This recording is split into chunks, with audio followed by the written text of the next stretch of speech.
Дорпер койлордун 2020 баштаганбыз. 2020 где-то bir 20 баш алганбыз, ош Бишкектен алганбыз. Кийинкилерин ар жактан топтодук да. 20-21 алып келдик. Азыр 200 баш болуп калды, 200 баш. Ак дорпери бар, черноголовый деп коет. Черноголовый дорперлер. Дорпер эт багытында болот. Биздин кыргыз койлорго караганда этти көп берет. Анан ыңгайлуу жагы жүнүн албайсың да, өзү таштайт жүнүчү. Bir жылда bir берке биздин койлорду кырксаң, булар өзү таштайт. Анан чөп тандабайт. Бул өзү основном 60-жылдары Южный Африкада чыккан дорперчи. Дорсет менен персик эки койдун чаңдаштырып ошодон чыгарышкан да. Азыр экинчи родинасы болуп Австралияда азыр эң өнүккөн Австралияда көп. Дүйнө жүзү боюнча азыр дорпер койлор экинчи ордунда турат да. Эт багытында болгон үчүн. Жаңы туулган козулары күнүнө 500 граммга чейин привес берет.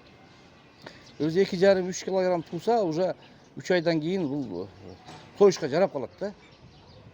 Анан 2 жылда 3 жолу туйт. 2 жылда 3 жолу. Эгизден көбүрөөк эгиз туйт. Бишкекте bir Пардабай деген иним бар. Ошол алып келген Европадан. Ошол аркылуу көрүп таанышып, анан ошого өттүк да.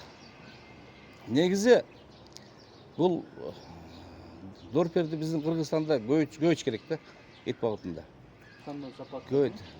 Сандан сапат көбөйүш керек. Көбөйтүш үчүн өкмөт субсидия бериш керек. Мына казактар да бар экен, өзбектер да бар экен. Көп өлкөлөрдө субсидия берет да. Какой-то bir жардам берип фермерлерге алышка через банк bir жеңилдиктер болсо алып көбөйтүш керек да буларды. Bizde только ошо кышын жайын ошол короодо эле ушул жерде эле камалат. Бул ысыкка да чыдамдуу, Африкада чыккан үчүн, суука да чыдамдуу да. Чөп да андай эле чөптү эле тандабайт. Булар өтө живучий болот экен. Козу туулгандан кийин 15 минуттан карасаң уже чөп жеп аткан болот да. Чөп туруу калат. Козу. Анан сүтү көп болот экен. Сүттүү болот экен, жакшы багат экен да. Ошто жок, азыр бизде бар. Бишкекте ушу Пардабай деген бир инибиз бар. Ошо алып келген Бишкекке. Азыр Бишкекте bir 2-3 арбада бар, азырактан. Юк да бизде эле бар да. Бизден алып кетип атышат. Мына көбүнчө эле казактар алып атат биздечи. Казактар бул немеге түшүнүп калыптыр уже. Биздикилер андай жакшы неме жете эле экен ошо. Буну мындай неме кылыш керек да. Государственный уровне буну көбөйтүш керек, таратыш керек. Только козусун сатып атабыз. Местныйлар азыраак алып атат, основном казактар алып кетип атат. Союп сатканга бул өзү азыр кымбат да булчу. Ар бир матышыналар $2,500 келген. $2,500 турат. Эми бул көбөйгөндөн, конечно, мына Европага окшоп союлат да. Мал деген союш керек.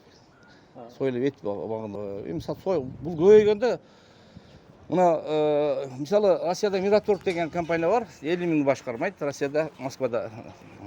Булар союп этин халал союп немеге арабтарга сатышат. Килограмм 700 сомдон сатышат буларчы. Самолет менен кетет. Основном казак неме арабтар алышат Мираторг. Бизде эле ой бар, бул башын көбөйтүш керек да. Мисалы орустар азыр немеден Европадан ала албай калды да. Австралиядан ала албай калды. Санкция коюлган да. Азыр бизге чыгып атышат. Бизге чыгып алар көп алат экен да. 500 баш, 300 баш. Биз камсыз кыла албайбыз азыр. Келген немелерге тааныштырып көрсөтүп атам. Айтып берип атам. Пока бул жөнүндө семинар мындай Кыргызстанда ошо өнүгө элек да. Буну Минсельхоз өзүнүн колуна алыш керек да. Ошолордун прямой жумушу. Субсидия бериш керек. Асыл тукум деген статусун алыш үчүн бизге азыр ала албай атабыз 2 жылдан бери, 3 жылдан бери.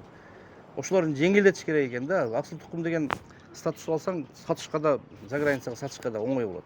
Бул пока хобби катары болот. Анан 200 баштан өткөндөн кийин уже сата баштайбыз азыр эми. Оптом сата баштайбыз. Анан может бара-бара бизнеске айланат да. Bir жылда 3000 түк алганмын. 3000 түк жетет да. Эми быйыл башы көбөйдү, 200 баш болуп кетти. Эми 3-4 миң түктөн алыш керек болот. Жем жейт. Кадимкидей эле кой жегендей эле жем жейт. Күнүнө 100 грамм, 150 грамм козулар деле жейт азыр. Bir mal, 2 mal жем бериш керек. Тоннасын андай эсептебедим. Биз 3 тоннадан, 5 тоннадан алып түгөгөн сайын ала беребиз да. Андай оптом алып заготовка кылбайбыз. Особый жок, особый. Эми любой эле койго деле, мына арашан койлорго деле витамин берилет да. Витамин берсең жакшы, козусу да жакшы түшөт, өзү да оорубайт, иммунитет жакшы болот. Анча-мынча витамин берип туруш керек. Биз укол менен эмес, мындай живой неме кылсын беребиз да. Жемге аралаштырып. Вет врачыбыз бар өзү. Күнү түнү ушул жерде. Быйыл уже көрсөң керек азыр туут аяктап атат уже. Туут аяктап калды, бир айда калды дагы. 4төн туубады, 3төн туугандар бар. Анан 2ден көп экен туугандар. Жок, бул өзү негизинен кочкорго байланыштуу окшойт. Мына ак койлор 3төн көп туйду экен. Ак дорперчи. Кара дорпер 3төн аз туйду экен, 2ден көбүрөөк туйду экен. А так мен андай консультация алып, неме кылган эмесмин, өзүм эле через интернет карап, көрүп ошондой жолдор менен кетип атат да азыр. Дорпер койлор булар. Булардын эки түрү бар, башы кара, башы ак. Башы актар кичине бийирээк болот булардачы. Башы каралар кичине пасыраак болот. Анан эт жагынан жакшы. Күнүнө жарым килодан кошот, өзүнүн жемин, өзүнүн чөбүн берип. Анан ушу өзүнүн койлор жеген чөп деле жейт, өзүнүн жеген койлор жеген жем деле жейт. Бир мал жем жейт. 3 мал чөп беребиз. Шунда жей берет, кандай чөп болсо делечи, өзүнүн койдой эле. Ушу булар кышы жазын ушул жерде турат, жайлоо чыкпайт. Ушу көрүп атасыңар өзүңөр. Туган чөптү жейт. Ушу адырын чөбүн жеп атат азыр. 3 мал беребиз, бир адырын чөбү, бир беде. 2 мал беде жейт, бир мал адырын чөбүн жейт, бир мал жем жейт. Ана тууш жагынан болсо булар 2ден 3төн туйт. 2 жылда 3 жолу туйт.